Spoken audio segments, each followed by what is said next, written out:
Hello friends, जय माँ बगलाम के जंदरा से सुबह की गुड मॉर्निंग। सबसे पहले आपको और एक सबसे बड़ी बात अच्छी आई है कि आज न्यूज़ में आया कि कल मातोश्री में उद्धव बाला साहब ठाकरे के घर में 4 फुट का सांप निकला है।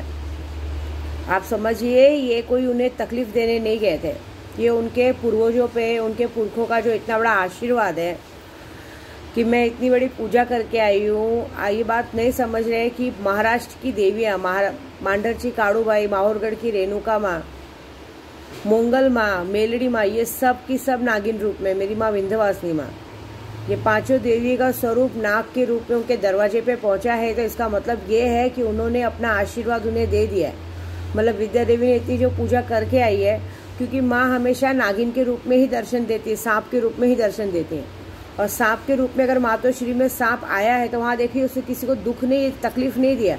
उन्होंने ये बताया है कि तुम्हारे पर हमारा आशीर्वाद है, ये उनके पुरखों का आशीर्वाद है। क्योंकि आप एक बात एक समझिए कि कभी भी इस तरह से श्रावण के महीने में, अधिक मास का महीना है, अधिक मास का महीना और संडे के दिन, कल के दिन अगर आपके यहाँ पे सांप दिखा है तो समझो कल के दिन ही तो मैं घर आई हूँ, कल सुबह मैं घर आई हूँ और कल घर आते ही तुरंत का तुरंत माँ आपके पास पहुँची है। ये बहुत बड़ी खुशखबरी है। यहाँ पे पता है आपको, यहाँ पे मैं जब से गई थी तब से मांडरची काड़ूबाई, माहौरगढ़ के रेणुका माँ के नाम पे, मेलड़ी माँ के नाम पे, मोंगल माँ के नाम पे एक अखंड जोत जलाई गई थी, जो अखंड जोत अभी तक जल रही है। अभी मैं कल मंगलवार है, कल मंगलवार के दिन से, आज श्रावण का सोमवार है, उसलिए बोल रही कल मंगलवार के दिन, कल मंगलवार से 7 मंगलवार तक माँ मोंगल माँ और मेलड़ी माँ के नाम से उपवास रखूंगी, जिसमें माँ को लापसी का भोग सब चढ़ेगा।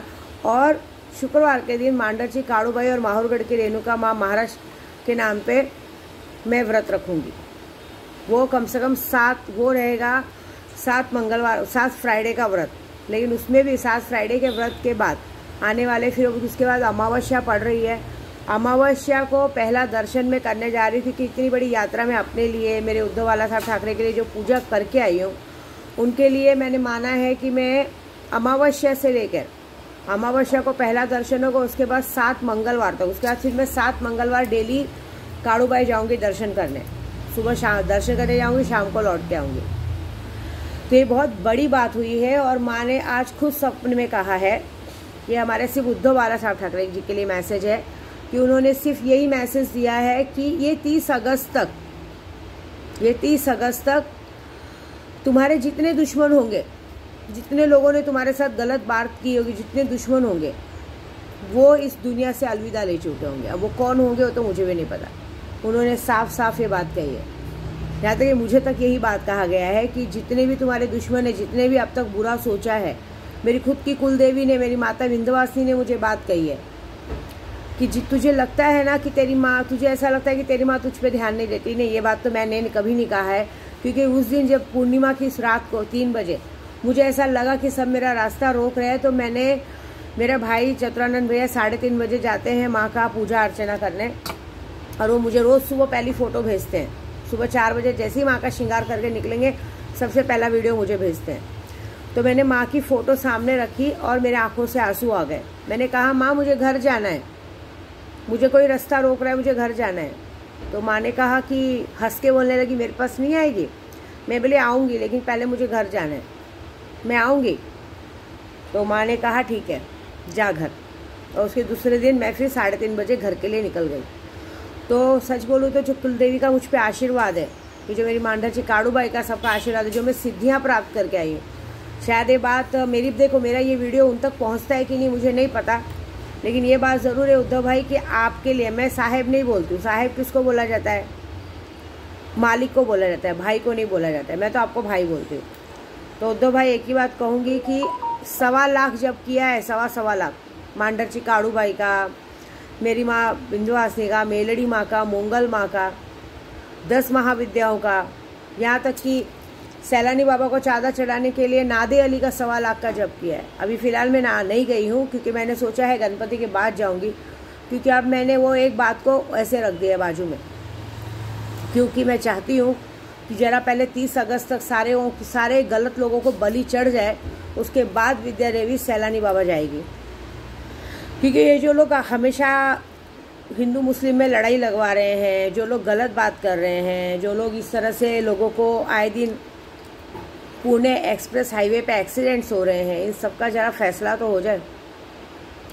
इस अमावस्या को मुझे मांडाजी काड़ूबाई ने सिर्फ आपके लिए 15 अगस्त को मैं वहाँ जा रही हूँ, 16 अगस्त को वहाँ दर्शन करूँगी। उसके पहले भी उन्होंने कहा है कि उसके पहले तक ये जो मुंबई पुणे महामार्ग पे एक्सीडेंट्स हो रहे हैं वहाँ पे मुझे कुछ काम करते हुए जाना है। वो काम करते हुए मैं जब उस रास्ते से जाऊँगी तो हमेशा के लिए वो रास्ते का एक्सीडेंट होना बंद हो जाएगा।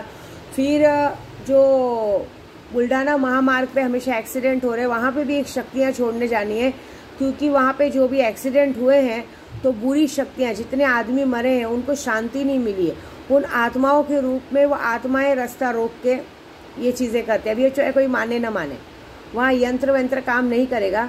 वहाँ पे मैं कुछ करूँगी। जब मैं सैलानी बाबा जाऊँगी तो वहाँ से एक चादर मिलेगी, वो चादर को समुद्री महामार्ग पे उतर के मुझे एक जगह पे उस चादर को रखना है, अंदर गाना है, क्योंकि गलतियाँ इन्होंने की है। हमारे लोगों में इतनी चर्बी है कि कहीं भी गए जहाँ देखिए आज की तारीख में अगर आप कहीं शिवलिंग भी रख दो तो वो चीज़ हो जाती है। बहुत बड़ी सबसे बड़ा गलत काम किया, माहिम के बीच में जो समुद्र के बीच में दरगाह थी उसको तोड़ दी। वो किसका क्या बिगाड़ रहा था? वहाँ पानी बह रहा था, समुद्र जा रहा था, वहाँ के वली सारे वली जहाँ जाके दरगाहें तोड़ी गई। यहाँ तक कि बीच में न्यूज़ आया था कि माहिम दरगाह तक पहुँचने वाले थे लोग, सॉरी माहिम दरगाह बोल रही, हाँ क्या बोल रहे, ख्वाजा गरीब नवाज बाबा अजमेर तक पहुँचने वाले थे, अजमेर तक की दरगाह का मुआयना करने वाले थे। आपकी हिम्मत है क्या उस दरगाह में घुसने की? ये इतना बड़ा काम करके आप लोग कितना बड़ा पाप करते मालूम है आपको? तो जो पाप की सज़ा सैलानी बाबा दे रहे हैं उसकी माफ़ी मांगने जानी है, लेकिन अभी बाबा जी ने मुझे मना किया है। अभी उन्होंने मुझे गणपति के बाद की तारीख बताई है। गणपति बीतने के बाद जब श्राद्ध का महीना आता है, उस श्राद्ध के महीने में जाऊँगी मैं वहाँ से। अब वो चादर मिलनी चाहिए, ये सब आप लोग बनाओ। अगर वहाँ से चादर मिली तो ठीक है, नहीं मिली तो मैं भी कुछ नहीं कर पाऊँगी। लेकिन ये है कि मुंबई पुणे मार्ग पे जो है हरकत हो रही है उस पर करते हुए मैं जाऊँगी, क्योंकि उसके यहाँ से पहले मैं धावजी पाटिल जाऊँगी। धावजी पाटिल में वहाँ पे भगवान को अभिषेक करूँगी, क्योंकि धावजी पाटिल को अभिषेक किया जाता है। वहाँ पे अभी बकरे का बलि तो हम नहीं करेंगे, हम वहाँ पे लोगों को खाना खिलाएंगे। खाना का तो अभी कोई वक्त नहीं है, तो खाना खिलाने से अच्छा वहाँ पे मुझे कहा गया है कि आप मंदिर के लिए कुछ कीजिए। तो हम वहाँ पे मंदिर के काम के लिए पैसा देने वाले हैं, क्या नाम है, धावजी पाटिल में।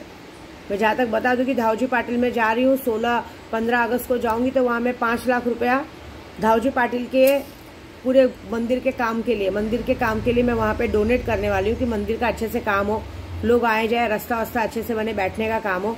उसके लिए मैं मेरा परिवार जाने वाले हैं, मैं और मेरे परिवार जाके प्रभु के हाथों से वहाँ पे वो पैसा दिया जाएगा।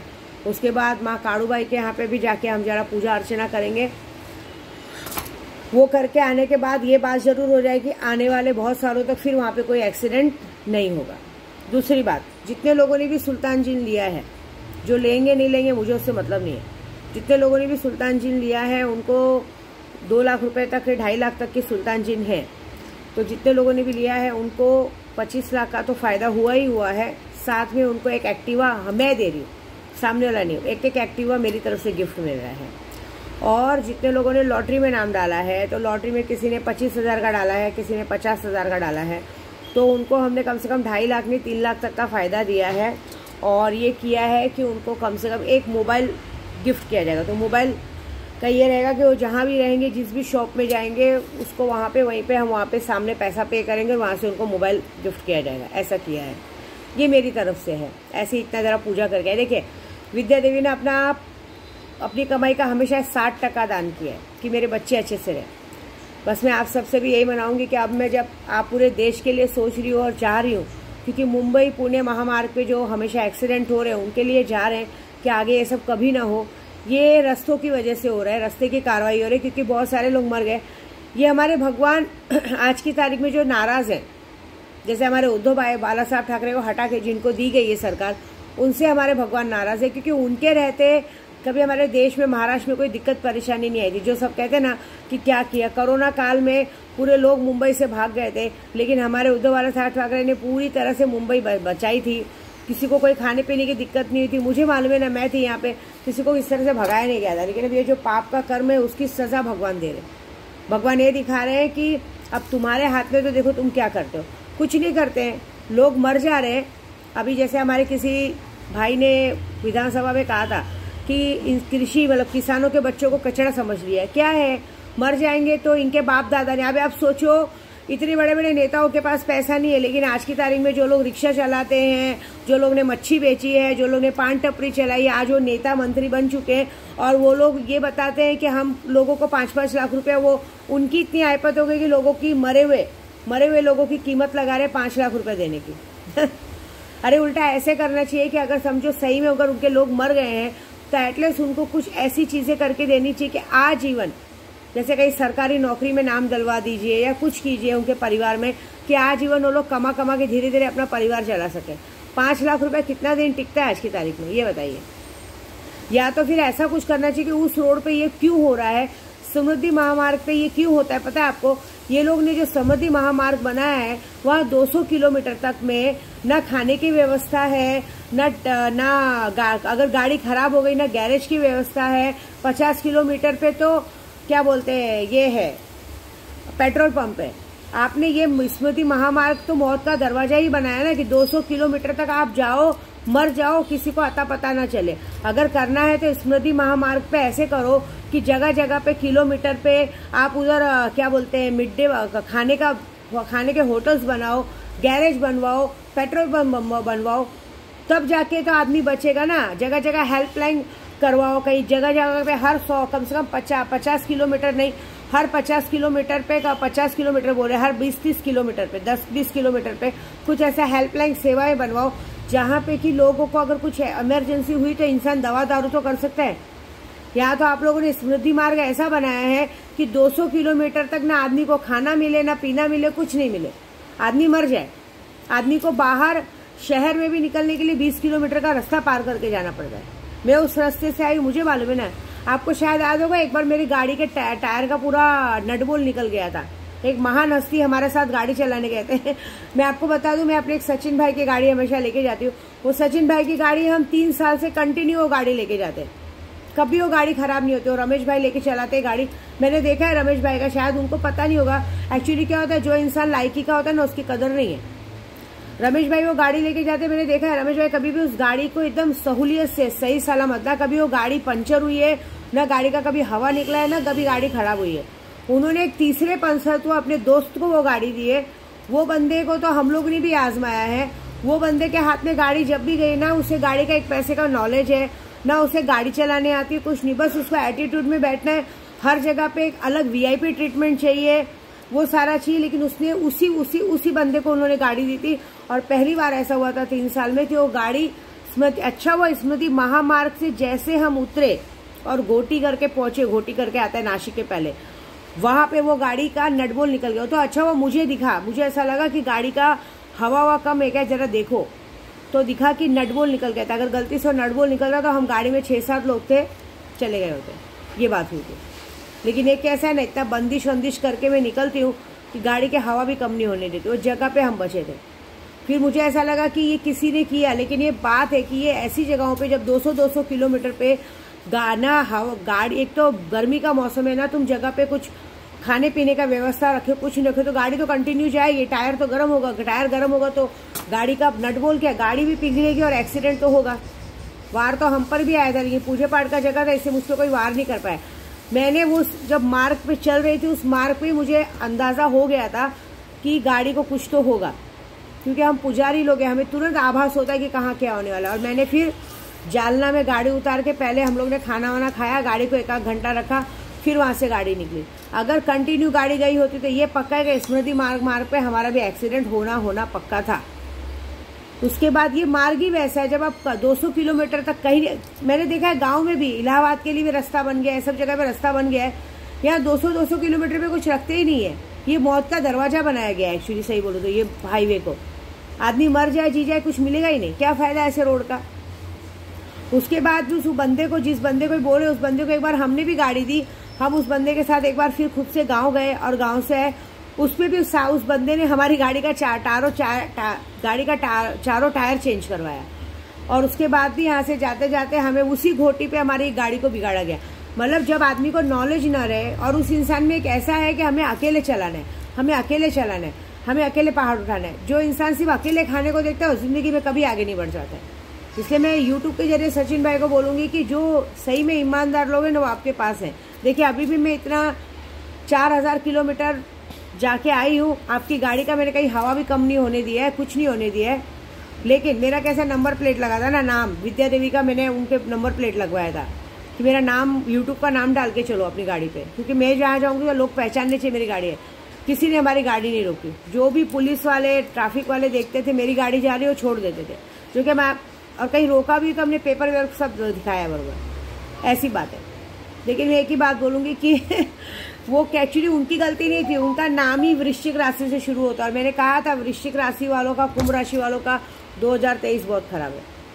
तो ऐसी बात है कि ये जो मैं देखिए किसी में नाम नहीं डालू, मैं एक बात बता दूँ कि स्मृति मार्ग ही गलत है। अगर आप लोगों को लोगों के लिए कुछ करना है 5 लाख मुआवजा मत दो, बल्कि जगह जगह पे ये हरकतें करो।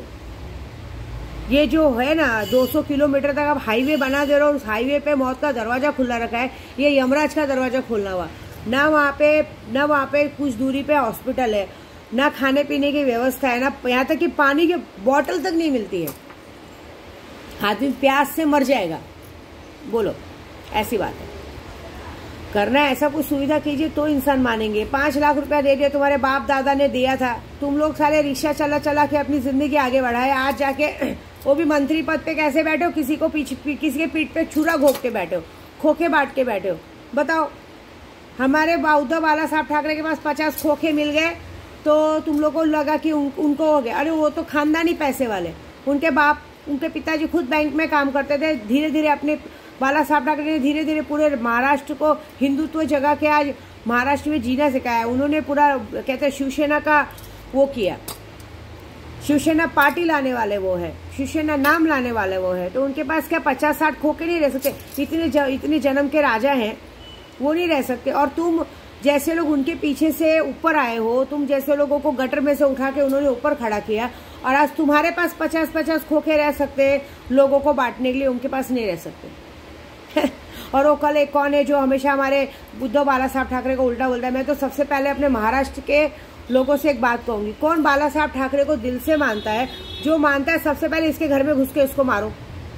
ये आदमी जब देखो हमारे उद्धव बाला साहब ठाकरे के लिए अशब्द बोलता है, ये बोलता है इसको मारो। दहीसर में बोरीवली बीच में एक लेडीज है, मैं उसका नाम नहीं लूंगी, वो भी जब देखो अपने पार्टी के हिसाब से आज की तारीख में लगता है कि आने वाली जगह पे, अगर मुझे लग रहा है कि वो औरत ऐसी है कि वो शायद हो सकता है कि आने वाली जगहों पे मंत्रियों के घर में भी घुस के बैठ जाएंगी उनकी बीवियों की जगह लेके, क्योंकि उनकी बीवियों की भी कोई वैल्यू नहीं रहेगी। आज की तारीख में सारा कारोबार उसने संभाला है, पहले तो उसको गिरा के मारो कि ये जब देखो सबके लिए उल्टा बोलती रहती है। कोई मारे ना मारे, मैं तो मार रही हूँ तालों से, देखो मैं क्या हर्ष करती हूँ। मैं तो सब मंत्रियों की बीवी को बोलूंगी कि भाई ये औरत कुछ ज्यादा ही उड़ रही है। कल ऐसा नहीं हो कि भगवान ना करे तुम्हारे पति मर जाए तो ये कल आ जाए कि हिस्सा बट्टा लेने की मेरा हक था, मेरे साथ ऐसा किया था, वैसा किया था, ये किया था, वो किया था। समझे? पहले तो इनको दूर रखो, क्योंकि आज की तारीख में अगर एक औरत का एक आदमी का नाम खराब होता है ना, तो पैसे लेने से खराब नहीं होगा, इससे खराब नहीं होगा, औरतें अपनी इज्जत के नाम से पहले खराब कर देंगी। ऐसी बात है। और खराब क्या कर देंगे? हमारे नेता वैसे हैं ही, कहीं नहीं झुकेंगे, लेकिन औरत के आगे पहले झुक जाएंगे। तो ये बात है। तो मैं यही बोलूंगी कि उद्धव बाला साहब ठाकरे के लिए भी यही कहूंगी, भाई साहब, भाई आप टेंशन मत लीजिए। माँ नागिन के रूप में अगर आपके घर पे पहुंची है तो आपको अपना आशीर्वाद दे दिया। अब आपके उनका आने का घर के मतलब यही है कि मैं तेरे घर के पूरी तरफ शेषनाग के जैसे तेरे घर पे छाया डाली हूँ। इस दुनिया का कोई भी कितना भी बड़ा नेता हो, अभिनेता हो, पूजा हो, पंडित हो, तांत्रिक हो, तेरा कोई बाल बाका नहीं कर सकता।